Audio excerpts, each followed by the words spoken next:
Hello, everybody, and welcome to the Unholy Mole channel. And I got Staggerson with me and Duke.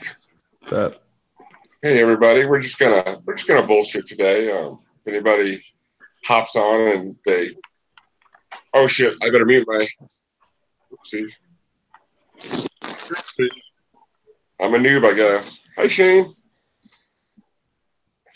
So, what were you Stags or which one is you were talking about the dolphin story? Tell that again. That's a pretty interesting story. Oh, dolphins, male dolphins will sometimes isolate a female dolphin from her group. I don't know what a group of dolphins is called. And deny her food, withhold food from her until she agrees to mate. That's crazy. That's called rape. Yeah, pretty much. It's like who was that? Ariel Castro that kidnapped them chicks in Cleveland or whatever. It's pretty much the same shit he did, wasn't it? Like kidnapped them and pretty much made them his human sex slaves or whatnot. Yeah. I don't remember that story. Is that the one where the girl got loose and ran to the neighbors? Yeah. What was her name? Shit.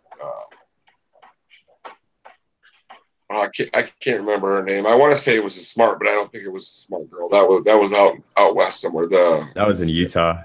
That was in Salt Lake. Elizabeth Smart. Shit. Yeah. I think she was the only one, wasn't it? Yeah, this one where there was like three of them. Yeah, the Elizabeth Smart one was totally different. She was seen walking around town with that guy. Like, Elizabeth Smart stayed with that guy for a while. It was really weird. And what do they call that? Something syndrome. Stockholm syndrome, yeah. Yeah. But I guess he was a Muslim, so I'm sure he was using that mental fuckery to mess with her. Yeah, probably. Heinous fuckery, most foul. Yeah. And I think somebody saw her and called the police. I don't think that she willingly went. Yeah, maybe she did. I'm not sure. I don't remember the details. Oh, and, I looked it up. A group of dolphins is called a pod. That's right. Okay. That's right. I should have known that. No, I mean, I should have known it too, but I just figured the minute you said it, I was like, holy shit, how do I not know that? Casey. No, I can't remember the name of them people that were with Ariel Castro. God, I can't. I know the one got away, and then there was like two others in the house. Like they'd been with like one of them. I mean, like she'd been there for like 10 years. Some shit like. Was that the one though that the guy did she ran to the neighbors and then they had the news interview and then those guys took it and made the song out of it? Yeah, where she's like, I knew that something was wrong when a white girl ran into a black man's arm. There had to be something wrong. Yeah, and then they parodied that for the what's that show, the Unbreakable Kimmy Schmidt? It was Amanda Berry, that was her name. Yeah. I'm not sure if they were parodying that kidnapping. I think they were parodying a kidnapping out west where they kept them underground. That wasn't that. No, I think that was the one Stax was talking about. I just mean the intro. They parodied that song for the intro of Kimmy Schmidt. Oh yeah, possibly. Yeah. When I was like, "Females is strong," you know what I mean? Yeah, but I don't want to get you in trouble.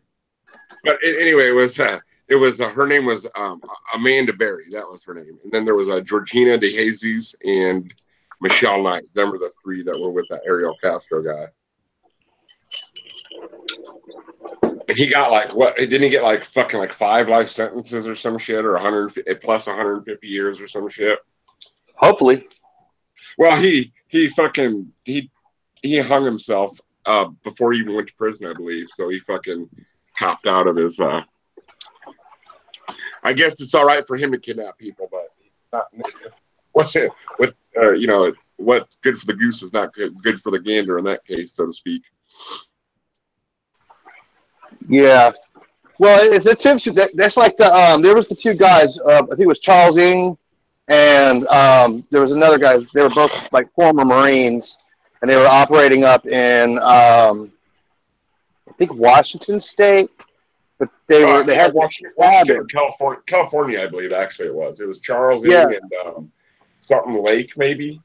And they had like a torture chamber built underground or some shit. Yeah, they were just merciless, just brutal. Yeah. And when they caught him, I think Charles Lake ingested a cyanide pill and died, and then Charles Ng got caught in Canada and has been fighting extradition or fought extradition to keep from being put to death here in the States. Right. Funny how that worked out. Yeah, a lot of them serial killers, like they're too narcissistic to kill themselves. They would never think, like they didn't think they did anything wrong, so they're not going to kill themselves. They want to revel in their glory. That reminds me, I've been watching like on YouTube. You can watch like police interrogations and confessions of murderers, and it boggles my mind how anybody could take another life without with no remorse at all. I mean, like, if it came down to like whether it be kill or be killed situation, I might be able to in that situation. But to just cold-bloodedly take a life, I don't think I got it in me. I don't. I really don't. Yeah, I don't think I could do it cold-bloodedly. I think there are probably circumstances that could happen in which, in a moment of hot-bloodedness, I could end up doing something. But like to sit down and just plan something out and then go and do it. Right. But even if it was in a moment, even if it was in the heat of passion, afterwards I would be so remorseful.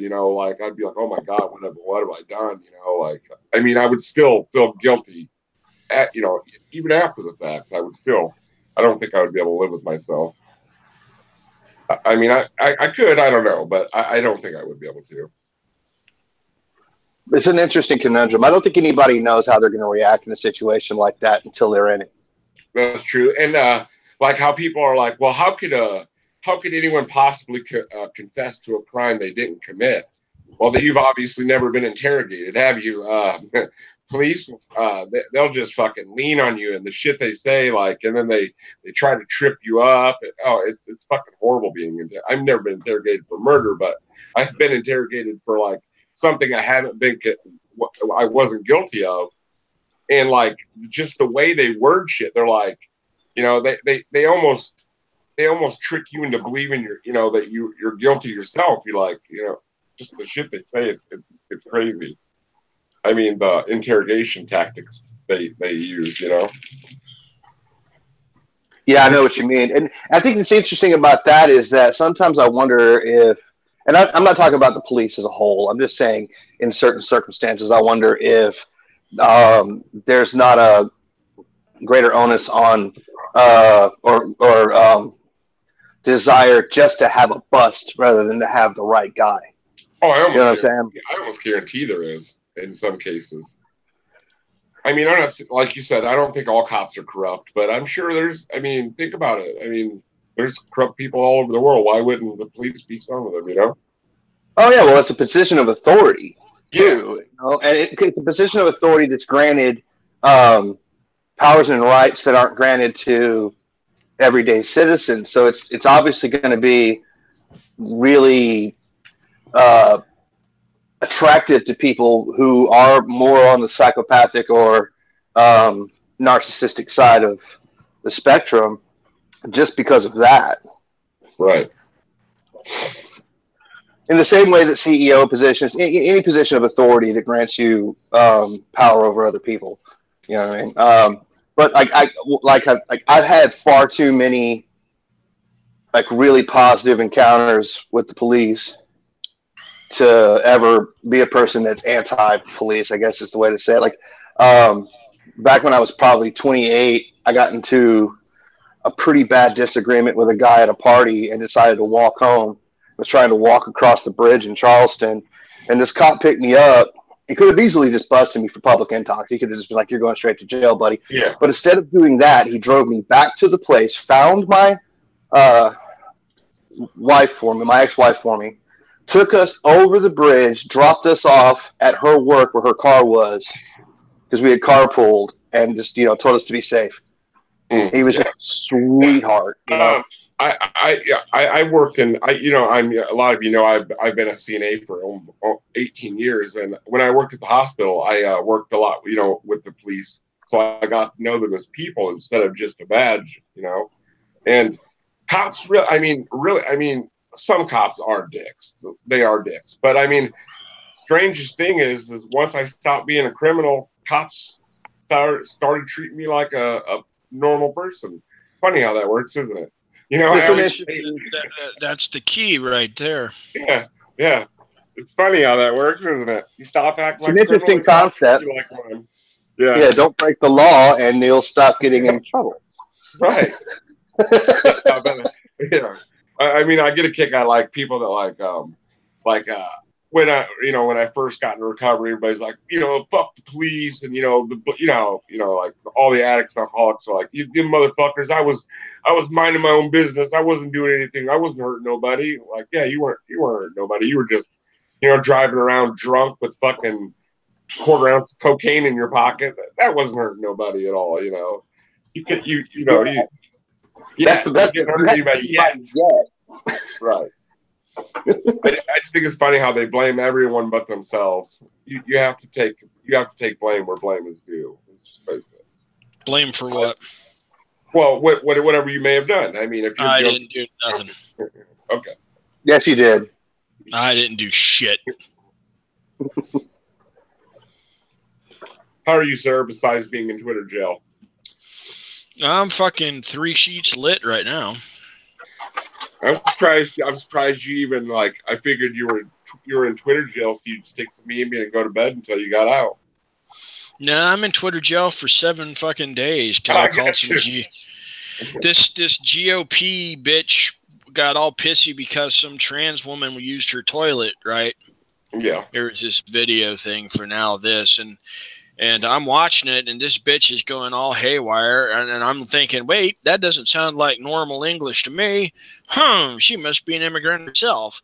So she's going off on this trans woman for using the toilet as she should be using the toilet because she's a trans woman, for fuck's sake.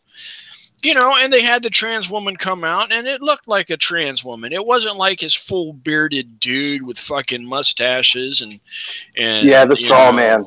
And it looked like a chick. And I'm like, you know what, you stupid cunt? You should be fucking lucky that you're not in Chihuahua, Mexico in your underwear cutting coke for the cartel and you're able to shit in a toilet that's got actual toilet paper. And, they banned me or they jailed me. Surprise, surprise. That kind of thing happens. It's funny. I was actually living in Charlotte, North Carolina when House Bill 2 passed that was banned trans people from using any bathroom other than the one with their biological sex. And it was outrageous. The straw man, everybody was like, oh, well, so now a guy can just throw a wig on and go into a women's bathroom and assault women in the bathroom. And it's like, I'm pretty sure, one, that... Do that anyway. Nobody. You don't need a wig. About? Yeah, you don't need a wig to go out and fuck somebody up. Yeah, that was my point, was that, one, if a dude did do that, I'm pretty sure somebody's going to go in there to make sure he's not assaulting somebody. Two, trans women have a way higher risk of assault in a men's bathroom than a woman has, if somebody's a trans woman and they go into the men's bathroom in a bar and there's a bunch of knuckleheads in there or something, there's a really high chance, a much higher chance that a trans woman will get assaulted in a men's bathroom than there is a trans woman going into a women's bathroom and assaulting a woman. It's astronomically different. A buddy of mine is a buddy of mine is actually a trans woman. And in order for him to get all the kit and caboodle done over here, he has to live a number of years as a woman. Doesn't look that bad. I'd fuck him, save for the fact that I know him. That's beside the point. He's a badass little motherfucker. He's got a black belt in Brazilian jiu-jitsu and some other kind of faggotry. And, I would really like to see him get assaulted in a men's bathroom. Well, it's funny because there was a movement that was put together called "I'll Go With You." I still have my pen and the lanyard and the sticker on my truck, but a lot of us banded together and put these pins and stuff on to where, because like I want to say I could be wrong, I could be remembering it wrong, but I want to say that if they got caught using the wrong bathroom, they would have been charged as sex offenders. So there was like a real issue on the table. And so I wore this lanyard and pin everywhere I went. And it was kind of like a signal to any trans woman that was afraid to go to the women's bathroom, that if they were intimidated, I would escort them to the bathroom and make sure nobody would bother them. And it was just such an absurd, like the entire thing was, like, I love the way, do you guys know who Trey Crowder is? Who? Trey Crowder, the liberal redneck? Yeah. Yeah. I like the way he puts it. Like, these people are all about thinking about the children, because that was the number one thing they brought up, you know. Think about the children. What if, like, your daughter's in there, she sees somebody's wearing, and it's like, well, so what? I mean, I doubt that's going to happen because they're stars. Right. Most trans women, like, live like they are, you know what I mean? Like, it's such an absurd. Well, they wear the gaff. And okay, look, I send my daughter into the women's room alone. She'd go in there by herself. She's 8 years old. I do not send my son into the men's room alone. Now, there's two reasons for that. One, I'm a man. I'm not going in the women's room. The other reason is I'm much more concerned about what men will do than what women will do. And it doesn't really register in my mind that they're not going to molest a little boy, because guess what? They fucking will. Yeah, and it is way more chance. There's way more chance of a guy hanging out in a men's bathroom waiting for a little boy to come in than there is. Right. Like, yeah, I have to agree. That's true. But that's the thing people don't seem to understand. Like, predators will seek out any kind of thing that will help them in their predation. You know what I mean? They'll use any angle. Yeah. Any angle they can find, anything they can do. Like, they're predators. That's what they are. There's no way around it. So it's just such a, you know, it's that way. It's the same thing with when they try to conflate pedophilia with homosexuality. Oh, that shit pisses me off. And every time I do that, I've got this beautiful article I found. It's like by this psychologist that just spells out like 100 different ways why that's not true, and shows evidence to back it up. And I love it. And I just slam them with that every time. But they have to do that. Whenever they've got this thing they don't like, there's not really any good reason for them to be against it and to try to outlaw it. So they've got to connect it to something that is harmful. And I guess in sexual deviancy, the pedophilia is pretty well one of the worst things, if not the worst thing available. So it's like, well, if you let these trans women into the bathroom, then they're going to molest your daughter, or they're going to rape your wife, or they're going to do something crazy. And it's like, the odds of that actually happening is pretty small. It's pretty slim. Yeah. There is a real issue about all of this that really is a cause for concern, and it's stuff like transgender people fighting in the UFC. There's a problem. There's a problem. You know what I mean? That's an issue. That's something we really need to talk about. You know, maybe not us, but somebody really needs to have a fucking serious discussion and figure out what the right answer is for that. We're still biologically male. I give a fuck what a person wants to say. I'm all for you saying my gender pronouns are, and I'm all for you saying I'm a dainty little flower. But if I decided to change over to a woman, regardless, my dainty little flower packs enough punch to fuck up any other dainty little flower, and all I have to do is basically twist my hip and not even put my body into it, because of simple genetics, and it has absolutely nothing to do with whether or not I want to be a dainty little flower or not. Your body's been pumping testosterone into your bones and muscles for your whole entire life. Right. Who was that UFC fighter? Switch to it. This is what I'm Googling it right now. I can't remember her name. She didn't even come clean, Fallon Fox. She didn't even tell people that she was transgender, and she just in there. She just got in people there to and pieces. brutalized them women. Yeah. Right, and she was not failing miserably as a male fighter, if I understand correctly. Right. Even a professional boxer, athlete, woman will have problems against an amateur boxer man. And that's just solid genetic fucking scientific fact. Yeah. Right. And it goes the other way too. A transgender woman shouldn't be fighting men either, because now she's not taking the testosterone. She's not gonna. She's stuck in between. There's no good spot for her to fight. You know what I mean? She fights the women, she's a man. If she fights the men, she's a woman. She still has a better off chance than the transgender woman fighting other women, because she still has the same balance of the point of balance as a man does, and she could still use some of the genetics to her advantage. Although the testosterone might fail, there's still enough of that genetic marker there that she could fare way better than a normal dainty little sandwich maker. And I think that the only fair rule to make would be something like, if you're a transgender fighter, you have to go fight in the more difficult spot. You don't get to be the best because you chose to be a woman and fight women. Fallon Fox should have to fight men if she wants to fight. Or if you're a transgender fighter, you fight in the transgender fighting league. Fuck. Yeah, but that's an obvious answer, but how many people are going to be in that? One? Yeah, it's probably very small. Probably very small. I mean, give it 10 years. Give it 10 years, and maybe that'll be the answer. I hope so. That'd be great. That'd be fantastic. That'd be just great. I'd be all for that too. But an interesting thing about that is like just the conversation we're having right now, even though there's nothing unreasonable about what any of us are saying, I agree with all of that. Just this conversation can get us in deep doo-doo. It's such a freaking inflammatory subject. But the minute you say that, there's going to be somebody that's like, you're transphobic. You're just anti-trans. Transphobic. How are they going to say that when, out of the same breath, we're talking about a man beating up a woman? You know what I mean? Okay, look, it sounds cliche. My best friend's a trans. Well, he's going through the process. It's cliche as fuck.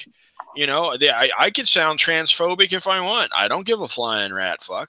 You know, nobody polices what I think and say.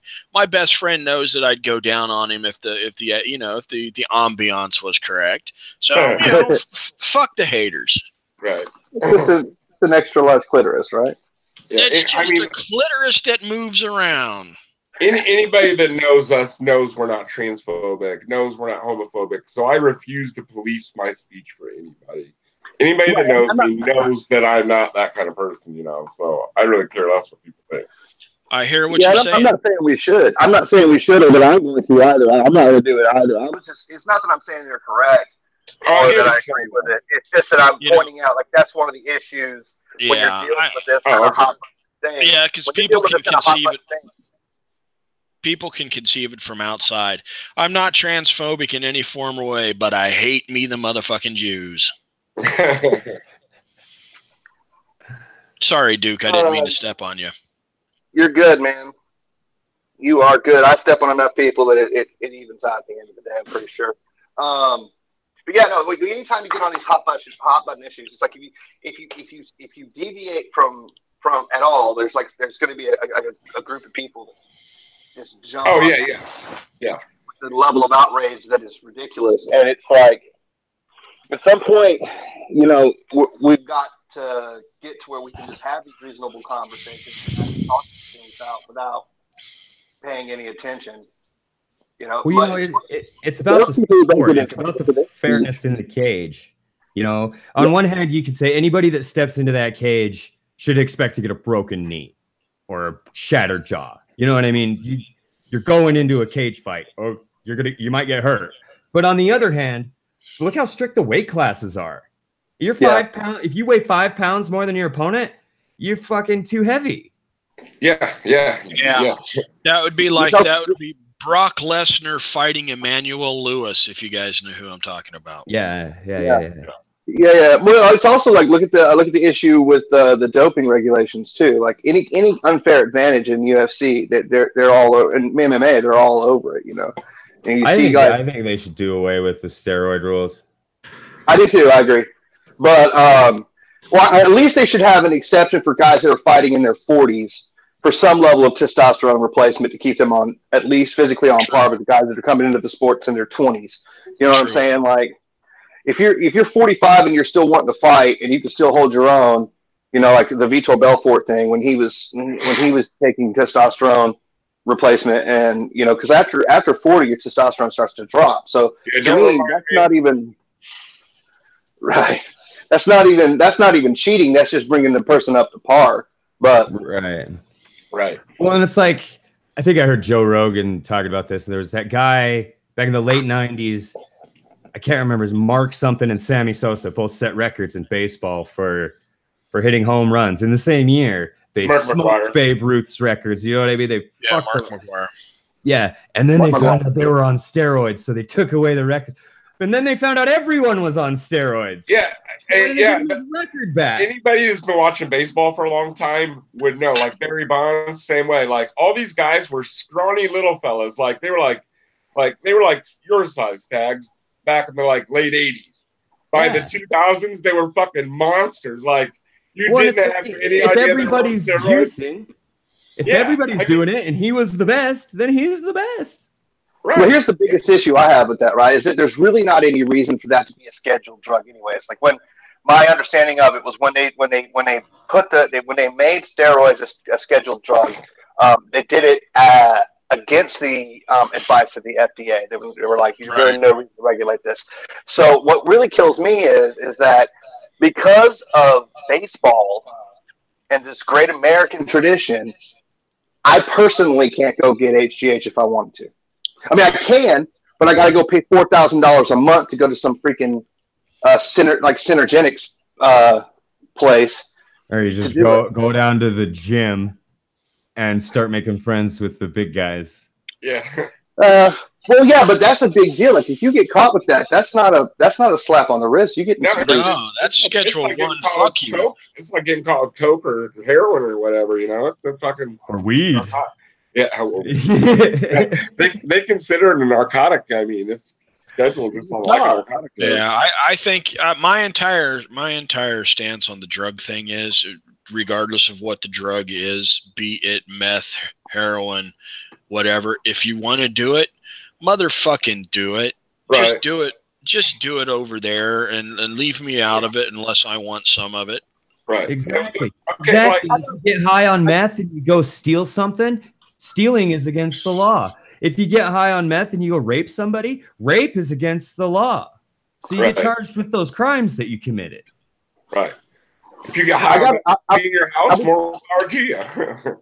I would push back a little bit on that just because, like, for instance, like a substance like Flocka that has the propensity to, like, you take it, you don't have control of yourself anymore, people get hurt. Oh, so like that's a little bit different. You mean like alcohol? Well, but alcohol's not the same.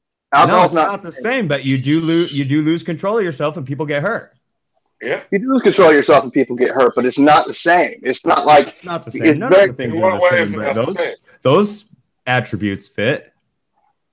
Those attributes that you just named apply to alcohol. They apply to alcohol, but not in the same way. Like you can take one hit of Flocka the first time you've ever done it and lose your fucking mind. Okay, I wonder if you have a source on that, because I know that there's been a few stories of people going crazy on Flocka, but how many people use Flocka and don't go crazy? Do you know how many bath salts I took and never ate anybody's face? Yeah, ditto. I have to agree. I've seen them come in. I've never taken a bath salt. I've been lucky enough to get my hands on actual LSD. Yeah, bath salt's not comparable to LSD. It's more comparable. It's more like speed. Yeah. Oh, have you guys tried salvia? Yes. Yeah. Ooh, I didn't like that. Yeah, I wasn't very fond of the buzz. Or DMT. Have you ever done DMT? I love DMT, dude. DMT was the shit. That was the longest 15 minutes of my life. I'd like to try DMT. Intense. I've never got a chance to try it. I did salvia and I didn't really like it, and it kind of changed me. Like it was the last time I went to a party. I never went up to go to another party after that. Yeah, it was weird.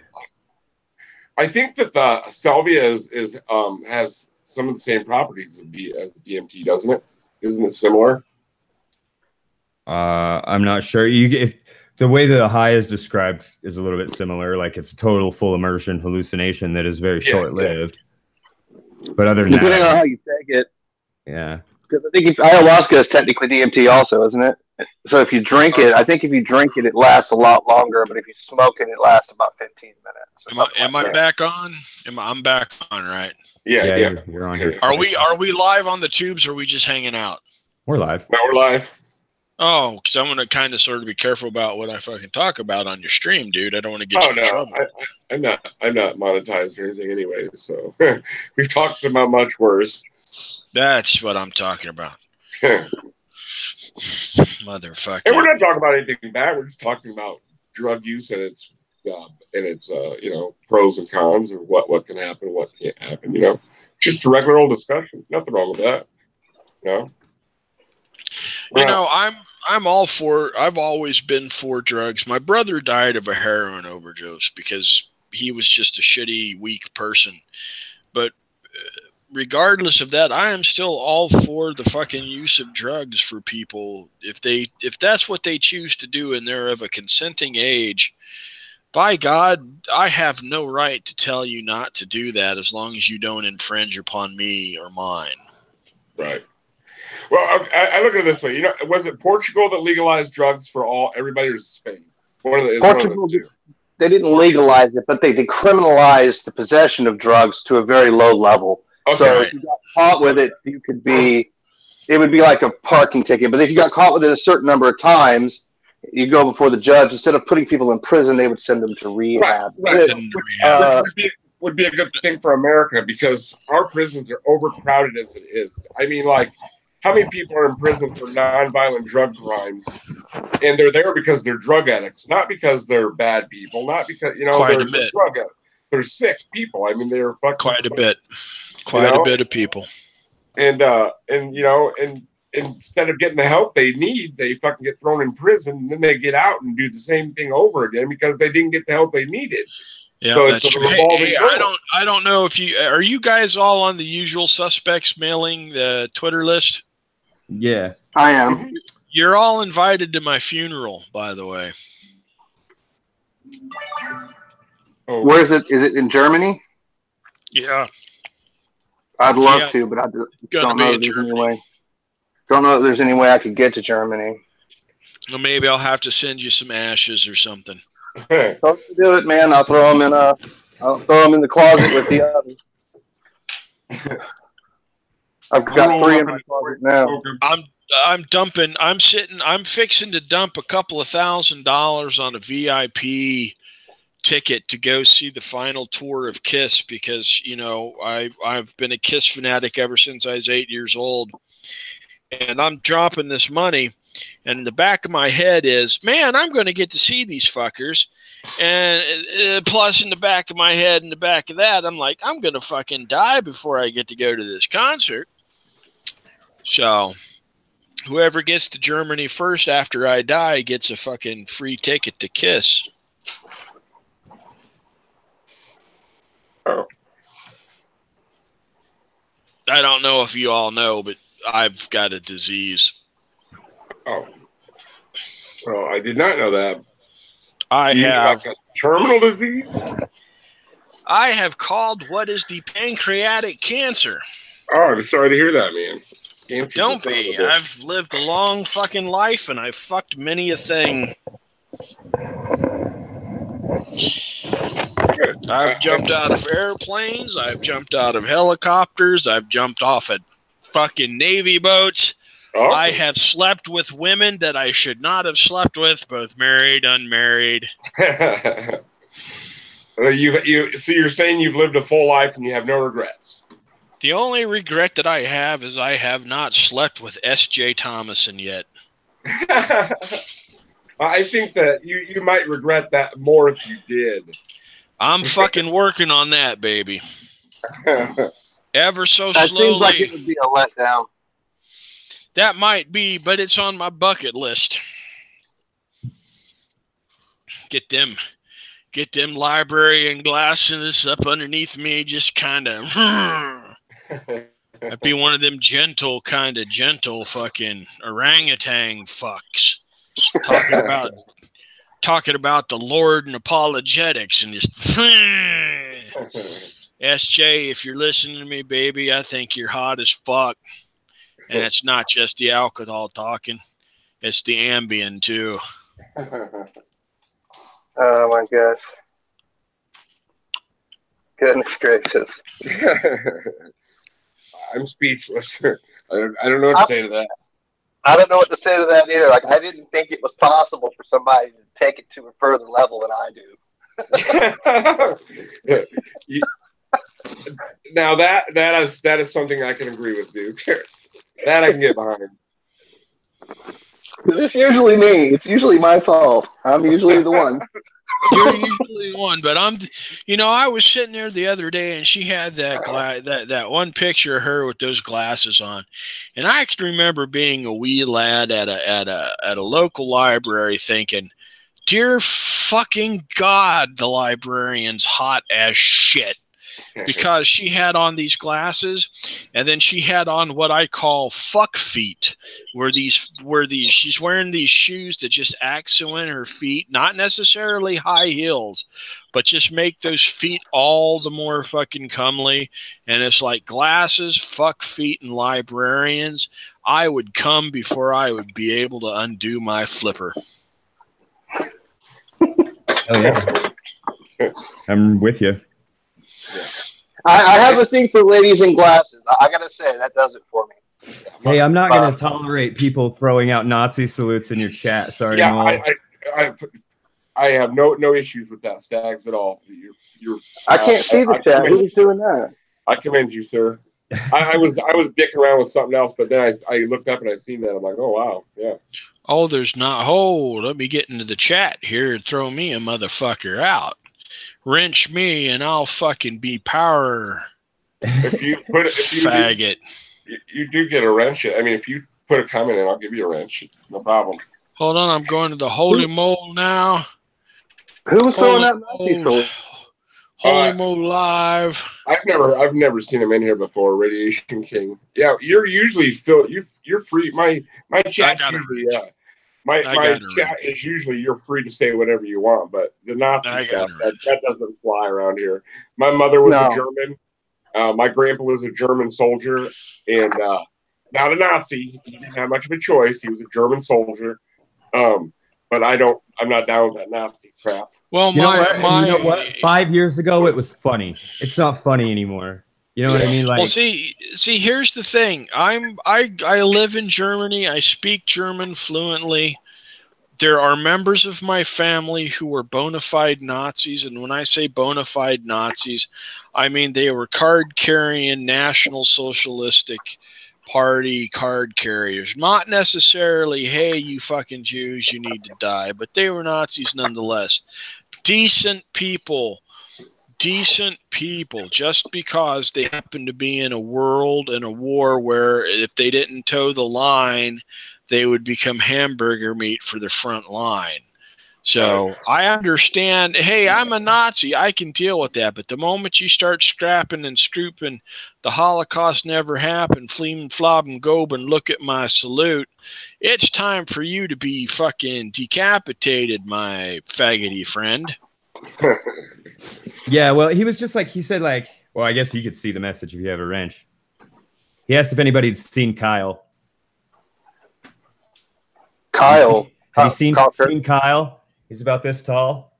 Seen Kyle? Oh. Yeah.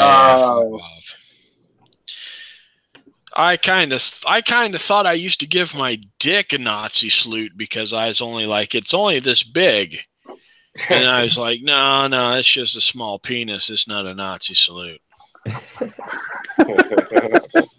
Look, boys and girls, let me be brutally honest with you, and I'm not gonna bullshit you. And this might sound counterproductive to what everybody else says, but if you want to be the Nazi, you be the best fucking Nazi that you could possibly be.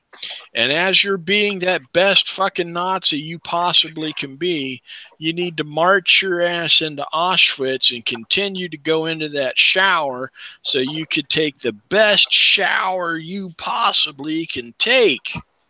And then we don't have to worry about you anymore. Case closed.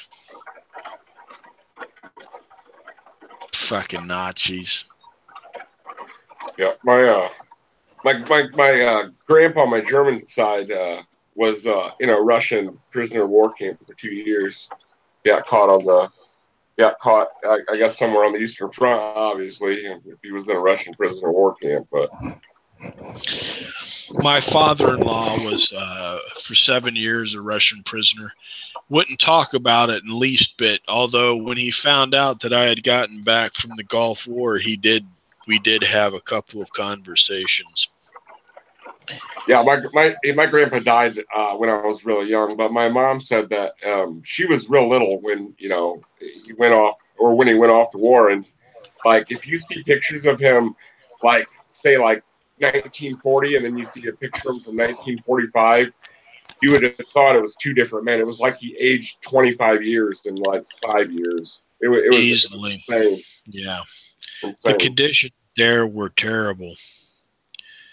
And that was for the non-Jews. The non-Jews conditions were terrible. The Jews conditions were just fucking abysmal. Yeah. Yeah. I don't like war to begin with, and I've seen many different faces of war. Yeah. I mean, a lot of. I mean, there was war crimes on all sides. I mean, there were Americans that did things that were atrocious. There were the French that did things that were atrocious. British soldiers did things. War brings out the worst in people. I mean, if they thought they could get away with it, they would probably. Some people are going to try to get away with some things. Plain and simple. An interesting thing I looked into. It's like the difference between the way we treated the Germans and the way we treated the Japanese at the end of the war. I mean, granted, we did drop the bombs on the Japanese, but if you look into what the Japanese were doing in China, it was just as bad as the Auschwitz and all the things that the Germans were doing to the Jews. I mean, they were just doing horrific things. Not to mention Not talking about Nanking. They totally didn't do that. They were the Japanese. The Japanese had Unit 531 or 532, which basically experimented with their biological weapons on the Chinese and the Americans, and just overall fuckery, dude. Yeah, but the difference is that we more or less gave them immunity in exchange. From what I understand, that we gave them immunity in exchange for the research papers that they had from those experiments. Which is understandable. You want to win wars. Well, we don't want the war. Wars. Yeah, but if you get that information, you win future wars. We still put restrictions on them where they couldn't have like an army and air force and shit, right? Yeah. The German army's not allowed to take part in certain NATO actions. See, and I don't think that's productive. You know what I mean? I get I get it. Two fucking wars, okay? But come on, like Germany, you guys are doing better now. Like as a society, you guys are very forward thinking, right? And like good people generally, aren't you? Like in the most part, yeah, they're wonderful, wonderful, beautiful people. I love the Germans. I love the Germans beyond it. I mean, I'm considering getting German citizenship myself. And it just seems like they should be allowed to take part in all the NATO actions. You know what I mean? That won't take place anytime soon. I mean, it's been so long, I mean, I could understand like maybe give them like so many years where they couldn't be involved or whatever. How many? I mean, it's been. Well, no, I know it's been way too many years now. I'm saying I think they should be be able to be included now. It's been a long time, you know. That's what I was It's an entirely different country. But I think It's an Germany entirely has a different lot of situation. guilt. I think Germany as a society has a lot of guilt about that stuff. And maybe part of that is like they're like, we don't even want to sit at the table because we're afraid to show. You know what I mean? German history teaches them to be called like a motherfucker. The German history taught in Germany in comparison to the rest of the world is an absolute laughingstock. My buddy's daughter and son are German, and what they learn in school, they just come home and they say, Mama, Papa, they say, Uncle Mark, this is just, we know this is not true. How can they teach this shit? We know what the truth is because, you know, they have American parents and an American uncle, and we know what the deal was. What do they teach them? They just they're basically called from the beginning. It's a calling of the herd. It was wrong. Hitler was wrong. There was nothing good that came out of the Holocaust. When you say the Autobahns was a good thing, that there's negative connotations to the cost of certain lives that the Autobahns cost, whatnot, and the systematic destruction of not only the Jews but the gypsies and the priests that no longer adhered to Hitler's commands, and it's just painted in a very negative light. Well, it is so like right from day one, they're like, we're a piece of shit country, and this is why, kind of thing. Like they're just feeding them guilt first, and then teaching them the history. And it should be the other way around. They should teach them the history, they should give them some pride and something to be proud about, and then before they should teach them the history. Before you're proud of being German, you should remember your pieces of shit.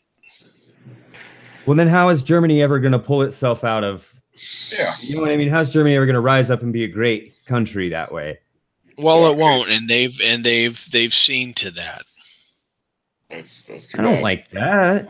I mean, this is going on what, 3 generations now, you know? Yeah.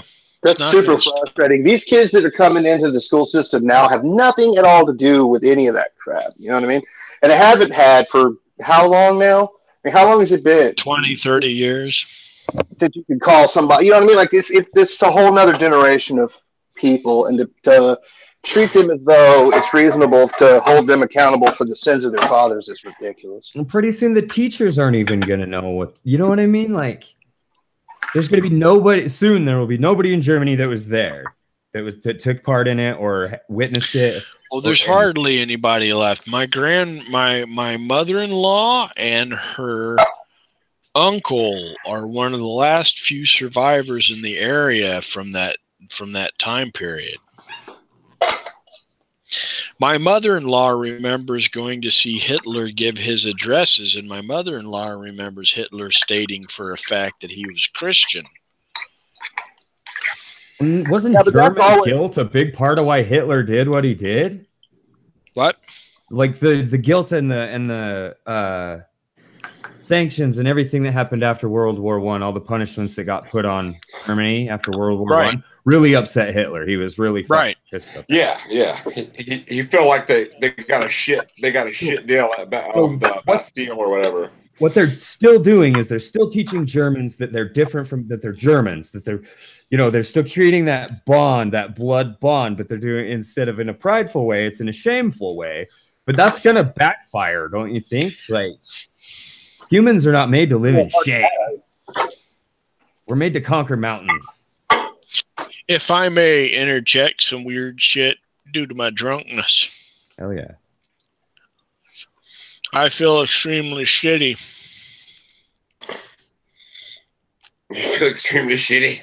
I feel extremely shitty that I know for beyond of a fact, as taking part in actions in Desert Storm, Desert Shield, that I have caused the death of human beings.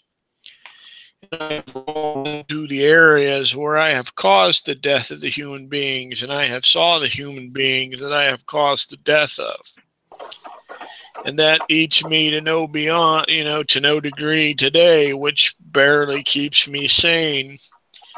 And in fact, in correlation to this other sickness, kind of gives me an excuse to finally fucking check out of this world.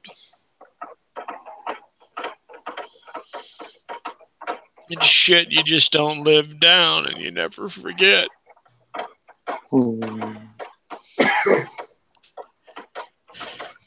Ever. I can imagine. I don't know. I have no idea how it would feel, but I can imagine that it must be tough, man.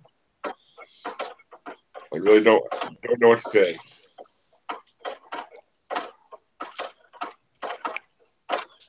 People go about their business to McDonald's and to Taco Bell, and they're having all this great gay old time, and you're sitting there with your pizza and you're thinking, hey, this pizza's kind of cool. Didn't those 5 people in that T-71 tank burn to death? Don't I have a picture of that? That's something fucking awesome. Hey, pass me the fucking mushrooms there, Mike. Jesus. It's just shit that you don't forget, and it's been 30 fucking years, man. Sorry to get weird on you people, but I've been drinking far more than I should. Sorry, none of us have had any idea what the fuck to say. Yeah, I'm more sorry about that than you. I'm happy you're getting to release some of your emotion. Don't be sorry about it, man. We're all human. We all have feelings. Well, if you're a sociopath, then you might not. But I mean, other than that, we're all human, dude. We've all had times that we needed to talk about shit. We had this movement.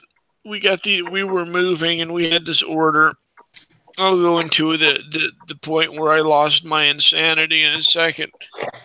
But we had this movement order, and basically a unit had contacted T-72 units, and we had to stop and hip shoot. And we basically stopped hip shoot, and we laid about 48 rounds of high explosive splash for effect type ammunition, basically meaning we had our target fuck it up, blow it up, and then normally an artillery unit should never cross where it's been, because you don't want to see that shit. And we fucking rolled through a couple of areas where we had bombarded, and it's just not pretty. And to begin with, I was stuck in the back of a Fast V for over 9.5 hours and just lost my shit and insanity completely. And till this day, I haven't had it back, and I can still see those hip shoots and those fucking vehicles and those folks laying outside of their turrets half burned off. And then the coax machine guns coming down from the fucking 64s just whacking up whoever happened to be walking around without their fucking little yellow flag saying, "Please don't hurt us, sir. We surrender." Kind of makes me want to die.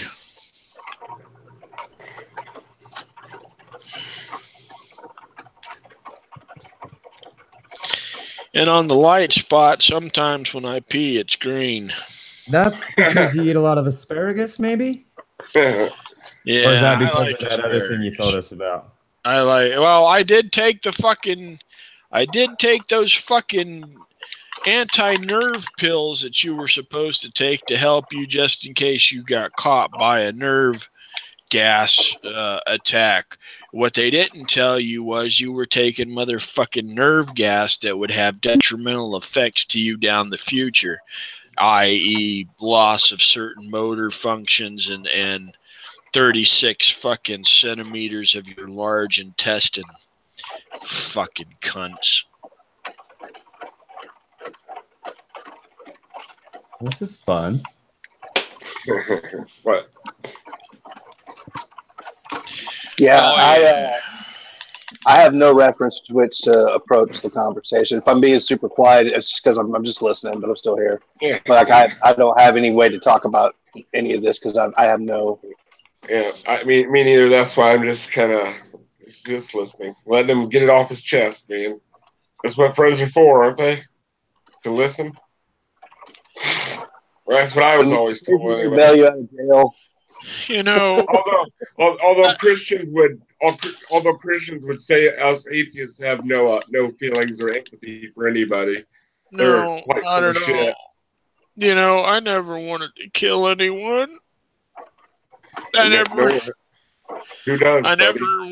never went over with the assumption that, hey, we're gonna fly in the motherfucking Saudi and then we're gonna tank up and go to the Ford Observer area and we're gonna join 3rd Bulldog Brigade and break the fucking breach with the engineers and we're just gonna go kill the Republican Guard. Because that's what our job was to go kill Republican Guard, not the normal fucking everyday piece of shit Iraqi guards, because they were just conscripted soldiers who didn't want to be there. But we were supposed to kill the Iraqi Republican Guard. I never had an issue with the Republican Guard, but I've got a couple of berets that I took from their bodies. Hey, what was Saddam Hussein up to back then, man? He was doing some pretty fucked up shit, wasn't he? Yeah, Manu Day. His sons were ridiculously awful. They were blowing and shit, and they were screwing the Shiites, and they were screwing this and that. And they were saying, we will give you the largest war you possibly can comprehend in Iraq, not in Iraq, not in Kuwait. We bombed Kuwait, and Kuwait was like, hey, what the fuck is this? Hey, man, you guys got hot dogs? We'll fucking, fuck us for hot dogs. Kuwait was liberated in next to nothing, and then we decided to go into Iraq. And then for whatever reason, 45 to 65 kilometers outside of Baghdad, we got our stand down. For whatever reason, we were gonna go fuck Baghdad up and fuck Saddam up, but we had accomplished whatever mission it was that Schwarzenegger wanted us to do.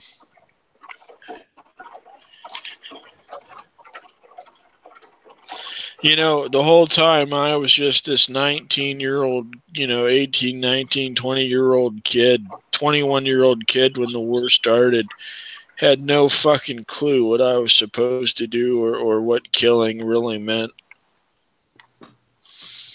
Hi, Nuki. Hey, Snags. I can't get over how fabulous you look. You got a very big David Bowie vibe without the scruff. Thanks. It's very flamboyant, but in a good way. The face paint goes on a lot easier without a beard. That's fair enough. I don't judge. I get my beard up all the time, and like all the ladies that I know are always like yelling at me for it. Like, don't do it. Who cares what they think? What, to shave? Well, it's easy for a lady to say don't shave.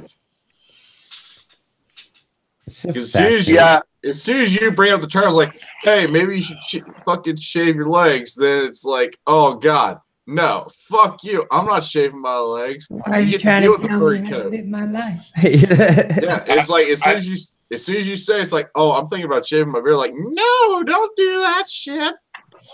Yeah. And 90% of those girls don't even really like the beard better than not. It's just in fashion, I think. There's just something about a bald beaver that makes a man go.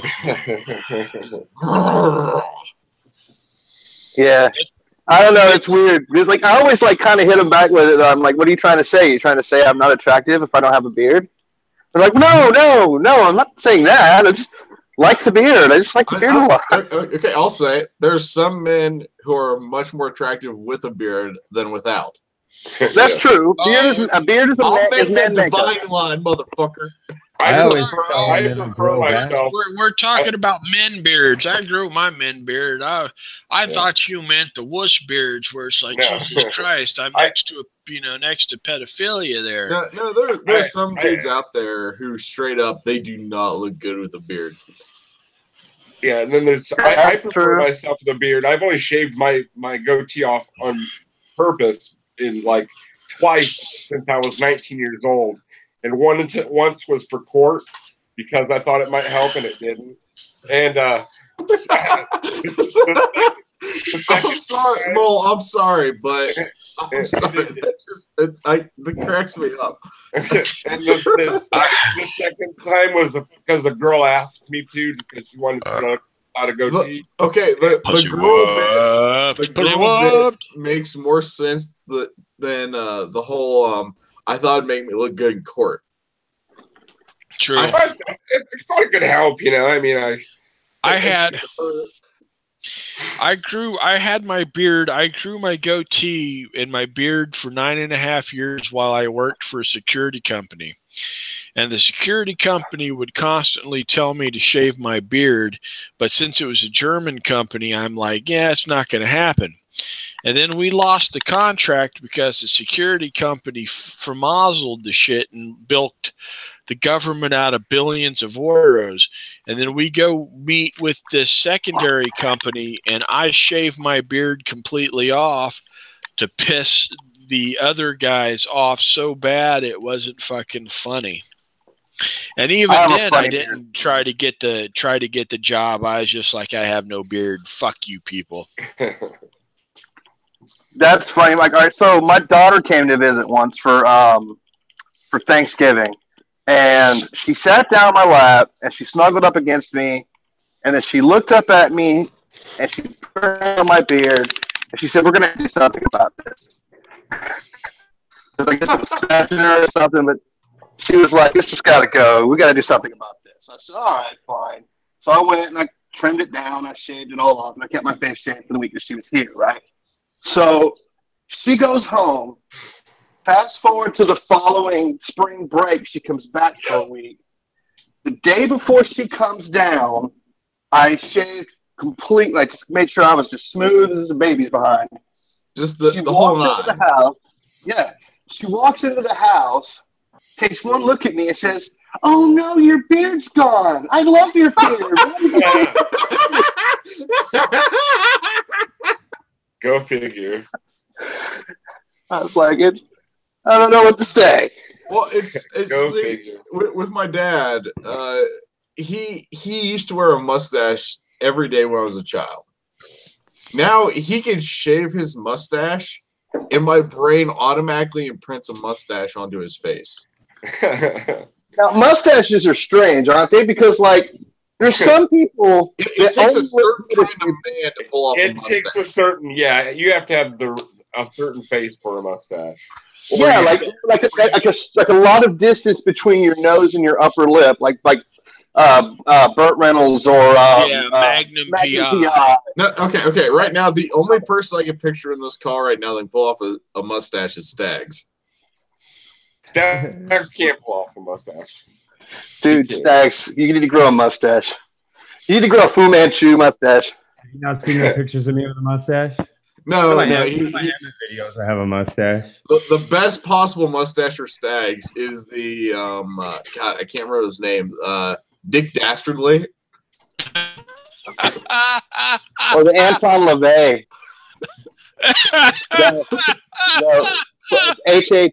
What's his name? The punk singer from the frickin' 80s that was going to kill himself on stage. I don't know. That sounds like a few of them.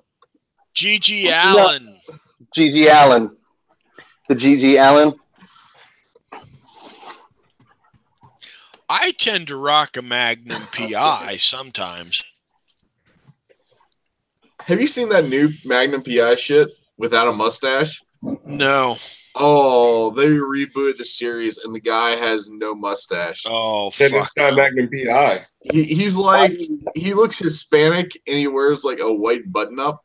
A Hispanic Magnum PI? Why do you reboot Magnum PI? Leave it alone. That's exactly. Like a Black Johnny Storm from the fucking Fantastic Four. I know. Trust me, I feel your pain. Jesus Christ. Who do you cast in the place of Tom Selleck? No one. That's who. Hello, That's my like name it'd be is. like trying to make the good My look bad. my name is Jesus Lagriles, and I am the new Magnum PI. Shut your fucking mouth. I've started a firestorm just for the sake of a reboot of Magnum PI, and I'm not sure how I feel about that. I don't. Yeah, to me, it's like trying to cast somebody instead of Tom Selleck. It's like trying to cast somebody instead of Clint Eastwood. He's just an iconic guy. You know what I mean? Like, well, okay, they will eventually reboot Dirty Harry. They Eventually. will. Like when you know the Stephen King series, the Dark Tower. Yeah. Yes. When I read that from the very start, I always pictured like Clint Eastwood as the gunslinger. Like he was just the consummate gunslinger. That would have been a better choice than what they decided to go with. I mean, there's a reference to Clint Eastwood in the thing when one of them travels through time and they see a movie poster for a Clint Eastwood film. And they look at it and they're like, "Holy crap, that's That would have been a great fucking movie. When they were in the train and in the subway of one of the in between. I fucking love Idris Elba. I love him beyond compare. Do not bring that abortion up, for Christ's sake. I love him I hear a butt coming on though. From Thor, I love him from Thor. I love him from The Wire. I love him from Luther. But by fucking God, he's not the gunslinger. Right. Do you know who I would have picked for the gunslinger was Viggo Mortensen?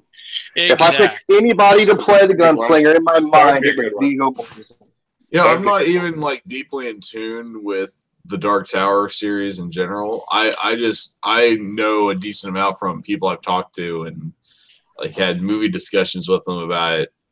But I hear a lot of different people saying a lot of different things. But all together, it's like everybody constantly says, "I love Idris Elba, but he is not right for that specific role." That's not even the problem I had with it. The problem I had with it is that leading up to that movie, for years and years and years, they've been talking about giving us the Dark Tower movies, and they were going to do it almost like a Lord of the Rings style thing. Like they had Ron Howard was on board to direct. They were going to do a mini series in between each movie to connect the movies together. It was amazing. And then they fucked us at the used car lot, dude. They freaking fucked the fans. You could have made Matthew McConaughey's figure Idris Elba and got away a lot better. Yeah, Matthew McConaughey would have been a better. I mean, he would have at least visually he would have been better as the gunslinger. I mean, the way he's described in the book, you know. Alba would have that evilness to him. How do they fucking condense 7 books worth of materials into 1 2-hour movie? They would have been better off like. I'm just saying that they would have been better off like doing like a mini series kind of thing. I'll explain something very simple to you. I haven't even watched it because I don't want to be crushed. I watched it. I didn't actually watch it. It was on TV while I was at the house, and I was like, I'm not watching this. I went and sat on the porch and protested. I was like, I'll sit on the porch until this damn thing is over. Look, wait, did we all read the Dark Tower here? I did not read the Dark Tower. Not all of it, no. Some of it. It's one of my favorite series. Hey, has anybody here read Imagica? No. By Clive Barker? By Clive Barker. No, I've read some Clive Barker, but not that. Have you read the Dark Lord's Handbook? No. Fantastic. You should definitely give it a read or a listen, depending on if you like audiobooks. I love audiobooks. It's a fantastic audiobook. A great audiobook was World War Z. You know what? I'm told that's great because it's bought the person who reads it is Mark Hamill, isn't it? Well, he does a character. He does a character in there, but it's fully cast. Like the World War Z has got like a full cast. Every different person is cast by a different. It's really good. If you people love high fantasy, then you need to read the Wheel of Time by Robert Jordan audiobooks. I started reading that when I was in jail. Okay, I think I've read one of the books in that series. Okay, if we're making audiobook recommendations or just book recommendations in general, I want to recommend the Lightbringer series from Brent Weeks. Not bad at all. Because his take on the use of magic is amazing. He has a comprehensive system set up, and it makes sense within itself. Yeah, and the concept of the more you use it, the more you take away of your own possible lifespan is amazing. Yep. Listen, you stupid son of bitches. There's only one book I need, okay? There's only one book that matters, and there's only one book that's got a lick of truth in it, and that's the Holy fucking Bible. All right, there, Emmett. I know what you're saying there. I know what you're saying there, man. I got you. I'm with you all night. If you guys I'm like personally- urban fantasy, I'm partial. Oh, good. Well, yeah, we like fantasy. We like the Bible. What you talking about? That's high fantasy right there, boy. I'm partial to the Tyndale Bible myself. I mean, have you read Leviticus? Look here now. If you had to use the King James, motherfucking Judas gets up there, and Judas gets him 30 pieces of silver. And Judas is like, motherfucker, there ain't shit I can't do. Jesus, get over here. I'm sticking the dick to you, baby. Have you read that part? It's like, if a woman bleeds, then she must go and get 2 turtle doves and bring to the temple. She has to hunt down while she's bleeding along the road. And she's got to juggle them turtle doves. How do you catch a fucking turtle dove? With a sling, motherfucker.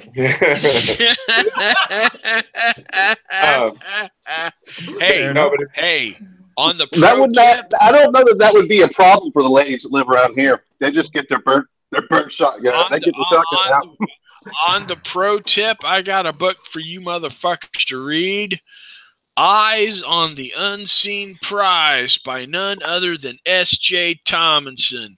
You bitches need to get this book, get naked, lather up, shave your motherfucking nads, and go to town.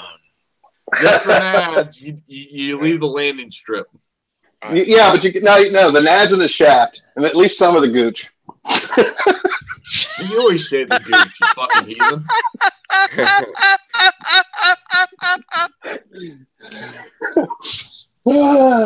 No, but seriously, if you like urban fantasy, check out the Dresden Files by Jim Butcher. Oh God! Or Simon Green has 2 different series. One's called the shit.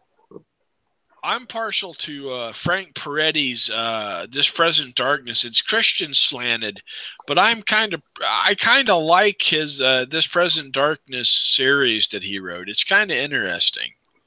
Yeah, I've actually have you ever heard of Tad Decker? He writes like Christian novels, but they're fairly well written fantasy books. I mean, except for that whole Jesus thing.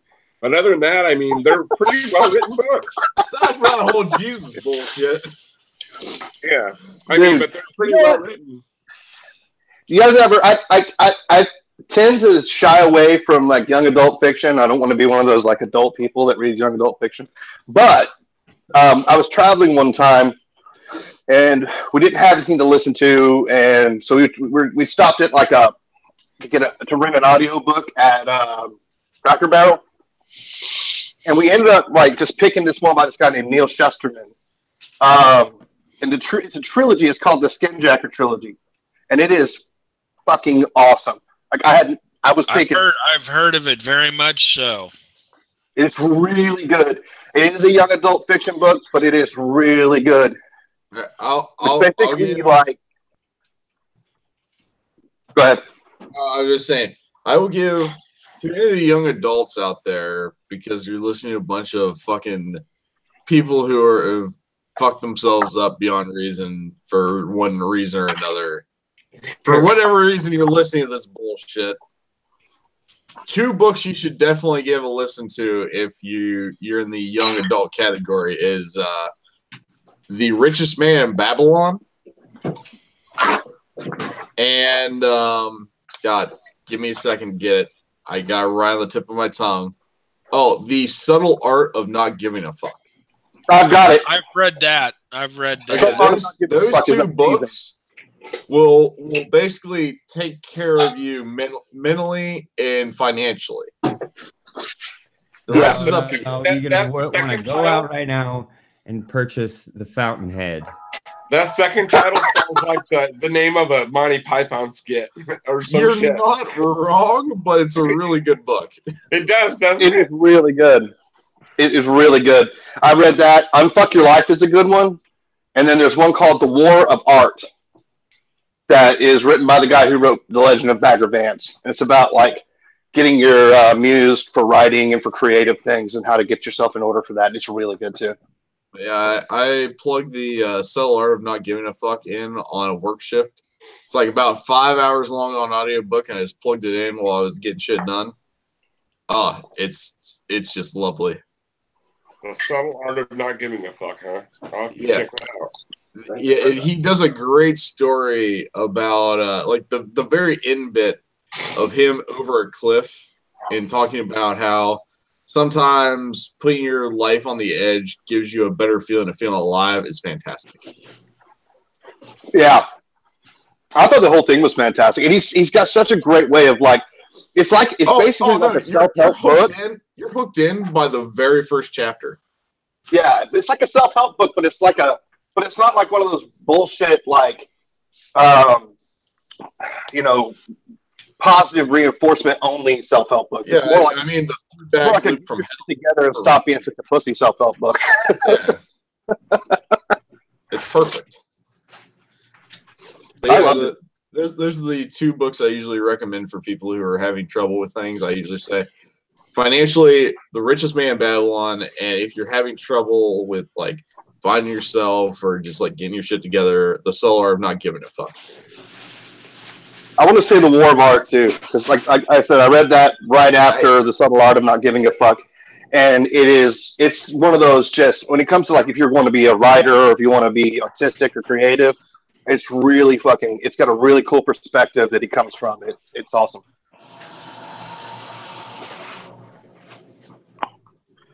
Oh, I'm freaking! It's like rain in here, and it's not hot, but it's not cold. But it's like somewhere in the middle, and I swear to God, I am sweating like a fucking addict right now. It's nice and cool in my basement. It's fantastic. Oh, have any of you guys ever read American Gods?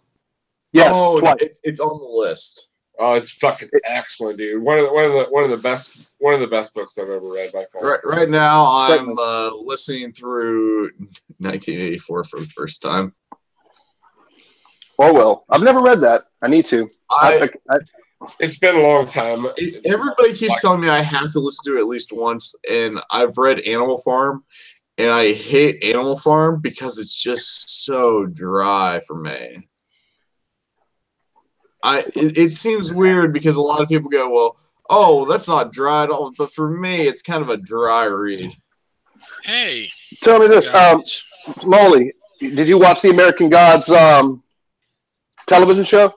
No, I haven't. I thought about it, but I didn't know whether it would, I don't know. I didn't know if it would be worth. I've heard good things about it though. I haven't heard good things about it. They made some changes, but it is really, really good. I loved it. Go ahead, Swerve. Could I ask a weird favor from you? Depends sure, on but the listen, you got to lube up first or something, because we can't. Yeah, well, lube granted. Could I read some of my poetry to you people? Sure. Yeah. Kind of a poetry slam, different poetry, different poet things. I wrote these a while ago. Some of them while I was still a believer, some of them while I was still coming out of believing. Let me find one that I think is, here we go. Walk Upon the Water. This is one that I like. There's another one I'd like to read to you too, if you would indulge me. I'm probably gonna pass out here soon, but I'll listen to the first one. Well, okay. Well, let me start. It's like, don't want to walk upon the water. Don't want to walk or calm the storm. And all this talk about my father and the way that I was born does nothing to help me now as I hang upon the cross. I lost control of this how? Now, to explain, I'm at a loss. But that matters very little, for soon it will all be done. A shout mixed with blood and spittle. The Father has forsaken his Son. I let this game go unfettered, getting out of hand. A learned man in my letters. God's Son or the Son of Man? No, don't want to walk upon the water. Don't want to calm the storm. No wish to heal the masses. Lost sheep destitute and scorn. Son of Man, one with the Father. A dream and nothing more. A loss for all that matters. A lost ship searching for the shore.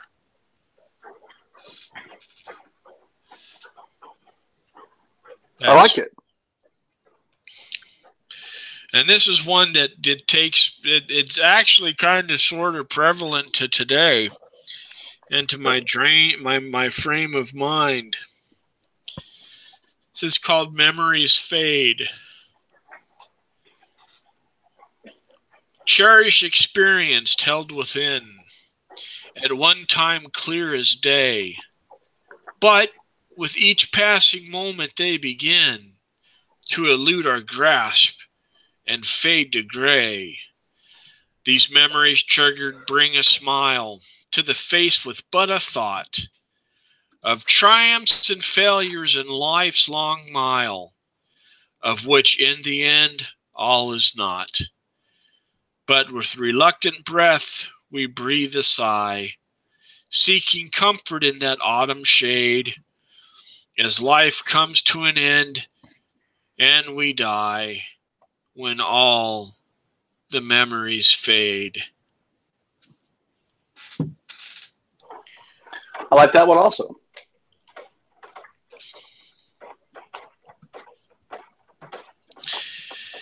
Then I have this interesting one. Well, I got a boogie because I got to pass out. Yeah, I'm just like, good night, Pass out, man. Take it easy, brother. Later, brother. This one kind of sort of hums up what I've been thinking lately. It's written a long time ago, but it corresponds with me today. It's called Weeds Overgrown. I wonder at times, why should I care?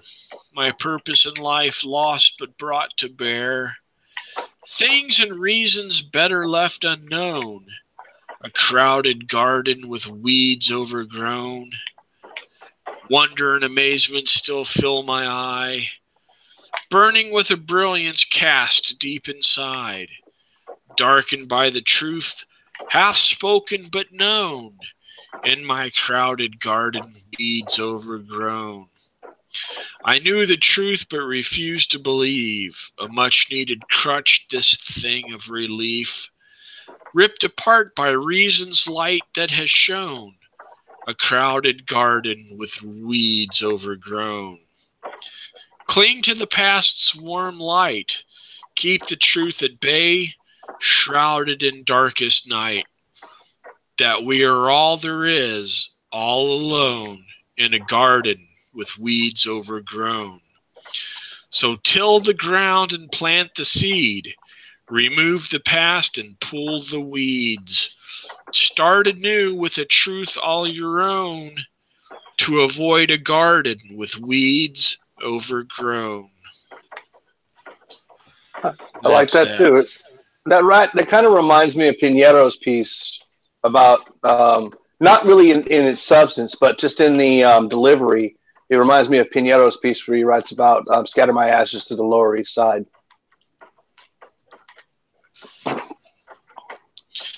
A lot of them were written years ago without even contemplating the fact that I would be dying soon. But now when I look back at it, they're more than fucking adequate.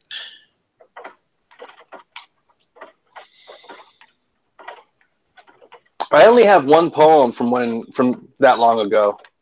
Like, I have one that I wrote when I was young, and everything else I wrote when I was young I threw away. Read it if you still have it. Yeah, it's committed to memory. I don't. Is everybody cool with that? I don't want to be. I'm cool with it. I was still a believer when I wrote it. I wrote it for my son, and it goes, "Good night, blue eyes. The garden's almost finished, and the nightingales are singing, and our time here is diminished. I'll tuck you in. We'll say our prayers. Let nothing make us stray. From our goodwill to one and all, we put away dismay. We sing, we dance, we make amends, all our loved and wayward friends, our treasure house of earthly ties. So go to sleep. Good night, blue eyes." It's also the only rhyming poem I've ever written. It's very nice. It's very eloquent, and you can hear the full bodiedness come from beginning to end. I love poetry. It's my favorite. Poetry's never. I've read a little bit of poetry, but it's never really caught my eye like other things have. My arts tend to. I'm more of a, I like paintings and music, and poetry just is my thing. Maybe I've never gotten into it. I don't know. Just never really. Try it, man. You should try it. Like, people are either really super into it, it seems like, or they just don't care for it at all. It's not like, to me, it seems like something that's not really a in between kind of thing. Yeah, it's not something that people are kind of into or here and there. Like, a person might have one poem they read that they really like, but they're not really be interested in poetry. But usually it's like a total all or nothing thing. It's really strange. Right. I've loved it since I was a child. I appreciate wordplay. I appreciate the eloquence of the writing. I don't know. I mean, I'm not into poetry, I guess. I hear you. No, it's perfectly fine. You don't have to be. I totally get it too. Like, I think for some people, it can be a bit too pretentious, and for other people, it's just not their thing. And I totally understand that too. Like, it's just one of those things. Like, as a young kid, I was forced to read The Outsiders for a school book report, and the poem "Nothing Gold Can Stay" is in that by Robert Frost, and I really liked it. And so I went to the school library and I found a book of poems by Robert Frost, and I discovered the poem "Rose Begonias." And from that moment forward, poetry has been like a very deep love for me. But I can totally see how people would not be into it. Like, it's not like a weird thing. Very, very, very true. Right. It's like I have this one. I'm looking for it, and it's basically the shaping of the poem. He's gonna start being like that. I'm changing. What's going on?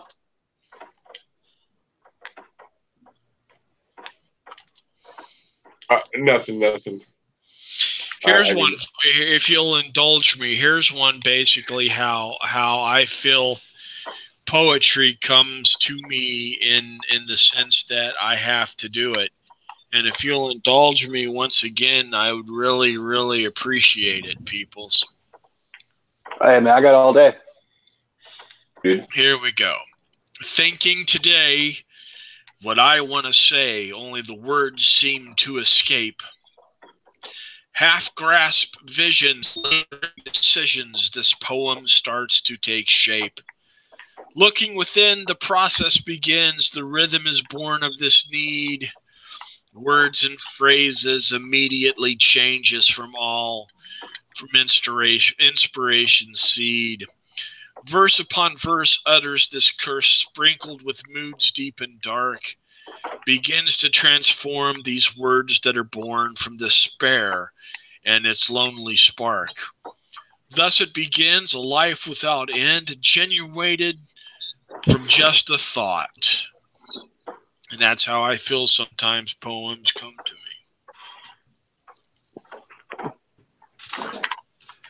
Cool. That's cool. So I almost never have anything in mind. I almost never have any like end goal in mind when I write. I typically just, my mind will come up with a phrase that I think is rather lovely or something I think is interesting, and then I'll just work from there. Sometimes it takes a greater shape, but if I write, I like to leave enough ambiguity in there so that somebody else reads it, it can mean whatever that means to them. You know what I'm saying? Yeah, I have a whole notebook of just scattered phrases that I use, and sometimes they hit me, and I'm like, fuck, I can use this.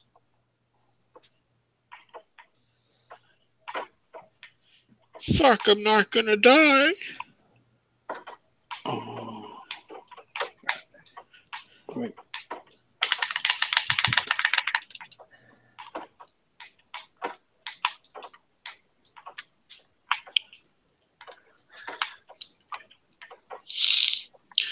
And then since I don't die, the poem takes shape.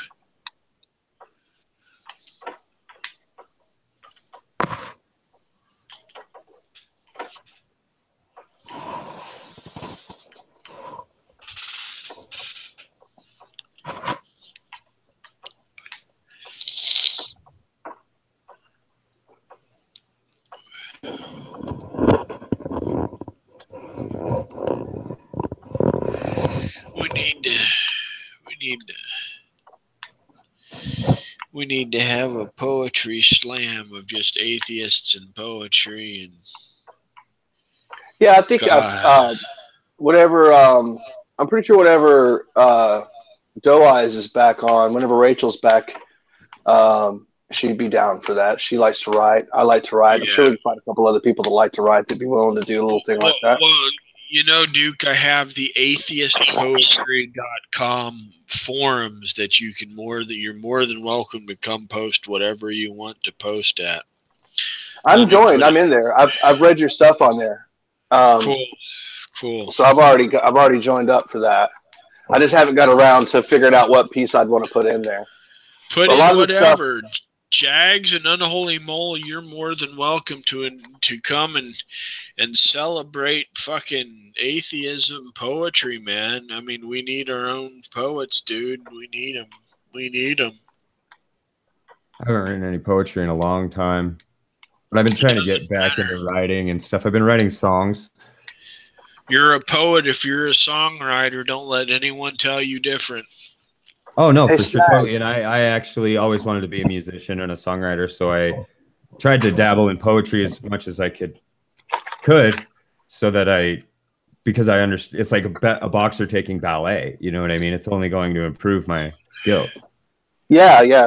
You know, if you want, like Stax, Rach and I often like get into, and this is for you too, Christopher, we often get into like different like writing exercises just for the fun of it. Like she'll pick a song and pick the first line or a line from the song, and that'll have to be the first line of the piece. And of course you can't use it because it'd be plagiarism, but just for the purpose of like working on your ability to think in the moment and just write, you take like the first lyric, or we did the thing with the haikus one time with Tony back before that fell apart. We do a lot of stuff like that. If you want, I can include the two of you guys in something. Dude, if you want to get involved. Definitely include me into that. I live for that shit. Yeah, I might be down to take a stab at it. You need to, Stags. Yeah. You need to, man. Well, most of the time, Rach and I just do it in texts because we text a lot, you know. But I'll see about starting like some kind of DM group or something, and maybe throw that in there. Definitely. That way you're not. I love Rach. She is awesome. She's got some really good shit. If she would just apply it, her shit would be phenomenal. Oh yeah, I let her know all the time because she's very talented. She gets a little she gets not down on herself, but she gets what's the word I'm looking for? When you're not intimidated, anxiety. A little bit of anxiety, but her stuff is very good. She's got a very good gift for words. Her gifts for words are awesome, and I would worship at her altar day in and day out. Same with yours, Duke. I'd worship at your altar same day out. Thanks, man. I post most of my stuff. If I'm going to post something, I typically do it on my blog.